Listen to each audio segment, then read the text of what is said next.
Hi mga besh! Sa panahon ngayon, sobrang dali ng gumawa ng fake videos gamit ang AI.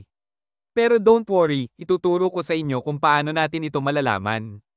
Let's go! Una, tingnan nyo yung mukha at bibig kadalasan, hindi tugma ang bibig sa sinasabi, parang may delay. Tapos minsan, hindi kumukurap o sobra ang kurap ng mata. Iba talaga ang galaw ng totoong tao, di ba?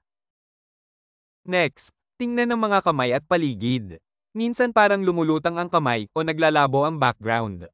May mga glitch na hindi mo mapapansin agad, pero kung magiging mapanuri ka, kitang-kita mo, yung daliri minsan nagiging 5 at kalahati, hahaha.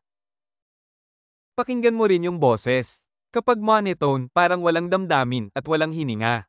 Tignan mo rin ang lighting. AI videos usually may sobrang kinis na balat, parang walang pores o kulubot. Tapos minsan, mali ang bagsak ng anino. Sobrang perfect. Medyo sketchy na yan kung ang sinasabi sa video ay paulit-ulit o parang walang kwenta, tapos hindi tugma sa tanong o usapan, AI yan most likely. May mga video na kahit seryoso ang topic, parang di naman nila naiintindihan. Lastly, you can use tools like Hive Mode Ration or Deepware Scanner para i-check ang video. Pwede ka rin mag-reverse image search para makita kung tunay ba ang taong nasa video, kaya mga besh, think before you share. Hindi lahat ng nakikita natin online ay totoo.